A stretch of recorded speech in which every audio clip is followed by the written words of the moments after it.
dalam perkara ini tentu orang bakalan melihat seperti itu. Itu siapanya siapa gitu kan. Dalam kepentingan apa dia membackup kepentingan siapa, gunanya apa dia memindahkan 4 pulau dari Aceh ke Sumatera Utara. Kan seperti itu, pertanyaan-pertanyaan seperti itu bakal muncul semua. Dan terakhir orang bakalan mengambil satu kesimpulan liar bahwa ini adalah tentang membackup kepentingan Solo misalnya. Kepentingan Pak Jokowi yang dimana itu terinvestasikan di dalam Sumatera Utara yang hari ini kekuasaan pemerintahannya dipimpin oleh Bobi Nasution. Bobi Nasution ya? Ya, di mana itu anak menantunya Pak Jokowi sendiri. Mas selamat pagi. Pagi. Assalamualaikum. Salam olahraga. Olahraga. Ya, jumpa lagi ya. Kesempatan hari ini kita mencoba untuk memberi respon kita lagi, Mas Ahmad. Ini berkaitan dengan persoalan kebangsaan kita hari ini ya. Ini masih tentang pulau-pulau.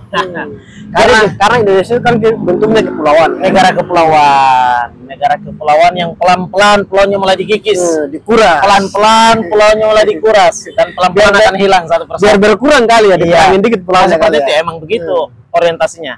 Bisa saja. Apalagi yang kemudian disoroti ini semua adalah pulau-pulau kecil semua nih.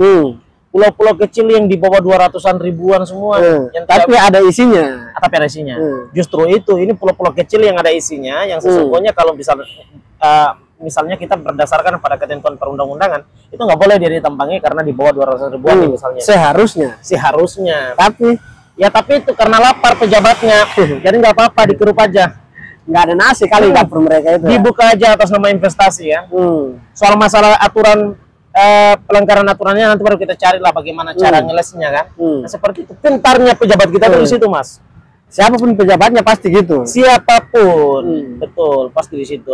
Nah, seperti itu Mas Ahmad. Kemarin kan kita mencoba untuk memberi respon kita berkaitan dengan Pulau GAG atau Pulau GAG ya. Timur berarti. Timur di Papua. Nah, hari ini kita geser sedikit nih, wilayah barat. Biar perbincangan kita agak nasionalis nih, agak Indonesia nih. Kita geser ke Pulau Sumatera di bagian barat ya, ke Aceh nih. Aceh. Perselisihan atau pertikaian ya, apa ya namanya, sengketa. Tapi belum disengketakan, masih. Ya. Sebetulnya masih sengketa nih, ini proses sengketa nih sekarang nih, walaupun kemudian belum melalui jalur persidangan ya. Nah, tapi ini sudah sengketa, prosesnya sudah mulai berjalan nih. Nah, ini berkaitan dengan perbatasan antara Aceh sama Sumatera Utara. Yang gubernurnya sekarang itu menantunya Pak Jokowi. Pertikaian ya kedua provinsi ini yang dimana ini justru memicu banyaknya perhatian ke sana nih, termasuk kita hari ini tentunya. Nah, jadi 4 pulau itu. 4 pulau yang konon katanya masuk dalam kawasan Singkil ya. Itu berdasarkan fakta historinya ya. MOU-nya sudah ada MOU-nya ya. Dan itu juga disampaikan oleh mantan wakil presiden kita ya, Yusuf Kala gitu. Nah, beliau menyampaikan hal demikian juga. Jadi ini berkaitan dengan 4 pulau nih. 4 pulau yang awal mulanya dimiliki oleh Aceh nih. Hari ini melalui keputusan Menteri Dalam Negeri itu dialihkan menjadi kepemilikan Sumatera Utara. Nah, banyak orang mulai bertanya tuh di situ, ada apa? Padahal ini peristiwa tidak bisa diselesaikan melalui keputusan Menteri nih. Ini secara normatifnya nih. Ini persoalan tidak bisa diselesaikan melalui keputusan Menteri. Tapi kenapa tetap dikehendaki? Ada apalah? Ya kan gitu. Jadi pertanyaannya kembali tercuat di situ. Ada apa? Kalau Pak Mendagri ini kan udah menjabat 2 periode nih kan? 2 periode. Dari zaman Pak Jokowi sama Pak Prabowo sekarang. Lalu kenapa baru sekarang mau dipisahin di 4 pulau ini? Sejak tahun 2022 itu sudah diteken. Artinya ketika di tahun itu Pak itu kan sudah menjadi Mendagri juga. Nah, ketika kemudian hari ini beliau melakukannya dalam konteks mengambil kebijakan hukum pula, itu misalnya, maka ini aspek lain selain daripada kemudian secara normatif ya dia melanggar ketentuan perundang-undangan misalnya, seolah-olah gini, udah ini barang nggak apa-apa kita maintain aja, nanti baru silakan dipetunkan gitu. Dan juga kalau saya rasa kalau dipetunkan udah pasti yang menang itu pemerintah ya, dan kita lihat dari kasus ke kasus itu pasti ya, betul, itu memang sudah endingnya bakalan begitu. Tapi begini, ingin kita bicarakan tuh begini, ini kan jelas cacat formil nih. Maksud saya sebagai pemerintah berpikirnya harus betul-betul jelas. Jangan asal nabrak begini, jadinya bikin bingung juga masyarakatnya gitu. Lah kok bisa begitu? Padahal aturannya jelas begini, tapi pemerintah tak begitu. Nanti bakalan orang akan mengambil kesimpulan yang dimana itu pun kesimpulannya melanggar pada ketentuan norma-norma yang ada. Misalnya bilang, ya wajar pemerintah, apa sih yang tidak bisa dilakukan oleh mereka gitu. Padahal pemerintah itu menjalankan tugas kepemerintahannya itu di atas ketentuan perundang-undangan, pun gitu.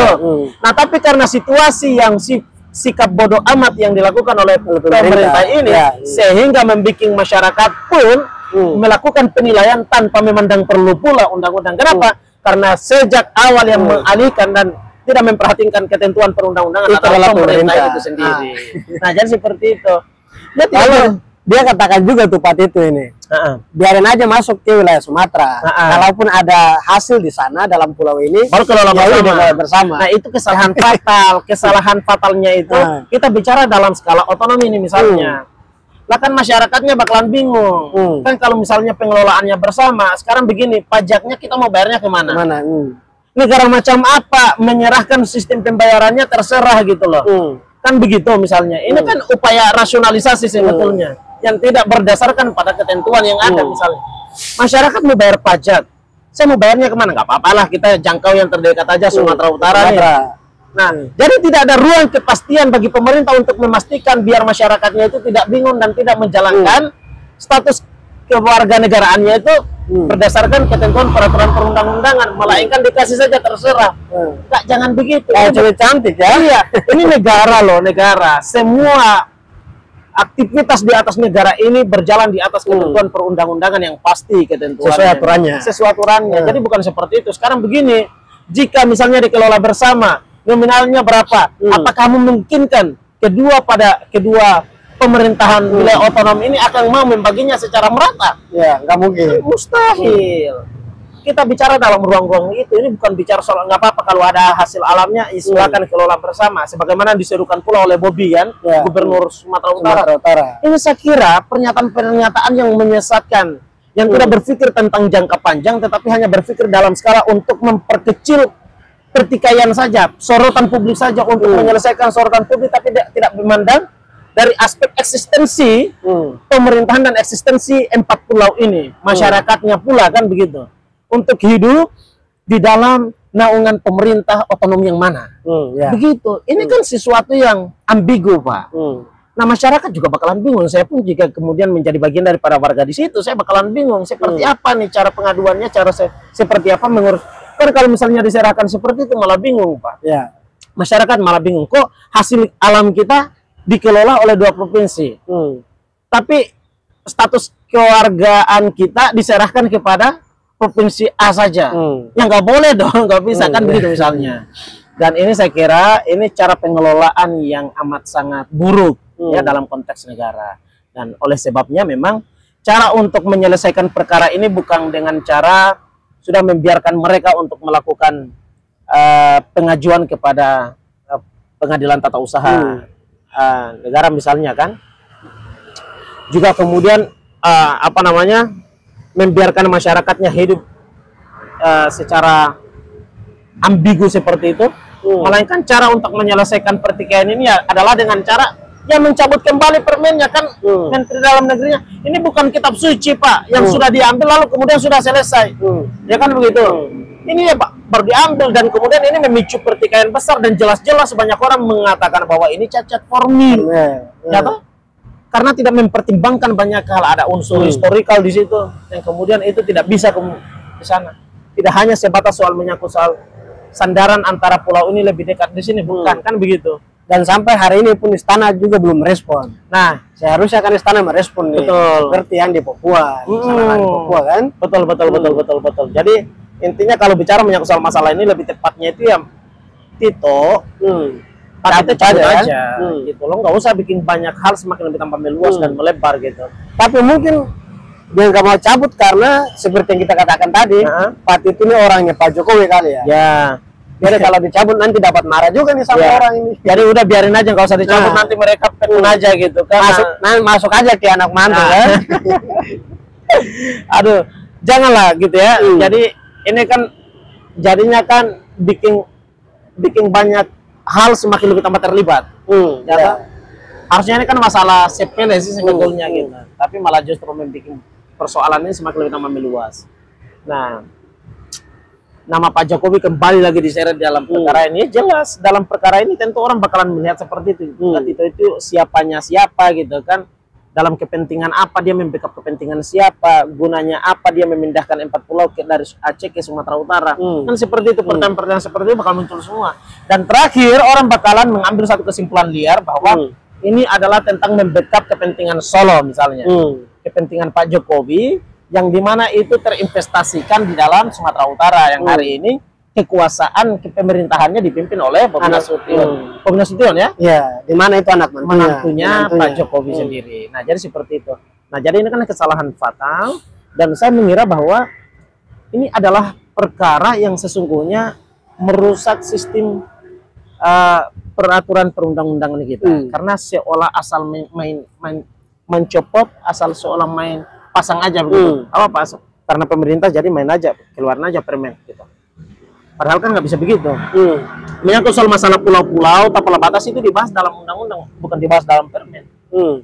Jadi banyak pejabat yang nabrak aturan ini.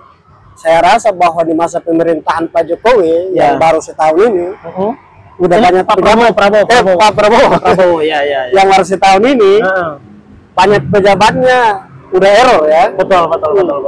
Banyak yang kemudian melakukan kesalahan itu ya. Tapi kenapa nggak diresafel ya? Seharusnya pejabat kayak gini nih yang buat masalah kayak gini. Ya karena ini kan mencederai dan membatasi kepentingan besar Pak Prabowo untuk bagaimana bicara tentang kesejahteraan masyarakat. Ya Nah, tapi sayangnya misi-misi kebaikan ini malah justru dihalangi dengan kebijakan-kebijakan para pembantu Prabowo ini yang membuat perhatian masyarakat itu semakin lebih tambah kemudian terkuras dari perhatian serius untuk bicara tentang kesejahteraan masyarakat misalnya. Malah justru berpikir dan justru teralihkan berbicara soal masalah hal seperti ini seperti kemudian tindakan yang dilakukan oleh Menteri Dalam Negeri, Menteri SDM misalnya kan seperti itu. Nah, ini persoalan yang tidak kita inginkan ya, dan kita menyayangkan hal ini. Dan jauh lebih untuk menyelesaikan perkara ini dari kebijakan yang paling atas oleh seorang presiden, ya salah satunya adalah dengan meresafel orang-orang seperti ini nih yang membuat gaduh ini kan. Seperti itu sebenarnya. Gitu ya. Baik. Bagaimana pandangan teman-teman semua? Yuk, silakan dituangkan di kolom komentar. Terima kasih banyak. Assalamualaikum warahmatullahi wabarakatuh.